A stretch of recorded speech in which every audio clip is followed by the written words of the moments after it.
ধোনি কি ফিরছেন টি-20 বিশ্বকাপে? উইকেট কিপিং নিয়ে মুখ খুললেন রোহিত। আইপিএল শেষ হতে না হতেই রয়েছে টি-20 বিশ্বকাপ।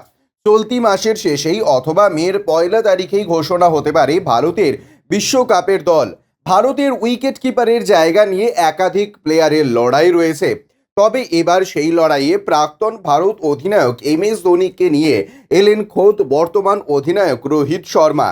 এবার আইপিএলে বেশ কয়েকটি ম্যাচে চেনা ছন্দে পাওয়া গিয়েছে MS ধোনিকে।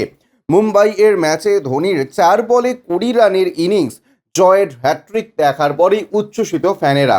ধোনির ব্যাটিং দেখে ফ্যানেদের একাংশ শুধু পরের আইপিএল নয়, অবসর ভেঙে টি-20 বিশ্বকাপে ভারতীয় দলে ফেরার আবদার করেছেন।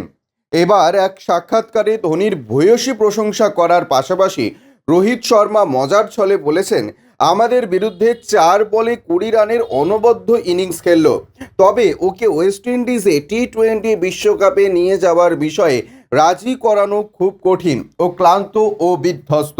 ধোনির তুলনায় কার্তিককে রাজি করানো অনেক সহজ কাজ। টি-20 বিশ্বকাপে ধোনির ফেরার কোনো সম্ভাবনা না থাকলেও জানা গিয়েছে ওই সময় আমেরিকায় যেতে পারেন ধোনি। তবে সঠিক কারণে আমেরিকায় যাবেন মাহি সেই বিষয়ে নিশ্চিতভাবে কিছু জানা যায়নি। তবে মনে করা হচ্ছে ধোনি যেহেতু গলফ খেলতেই মার্কিন মুলুকে যাবেন। ব্যুরো রিপোর্ট, ইউজে নিউজ।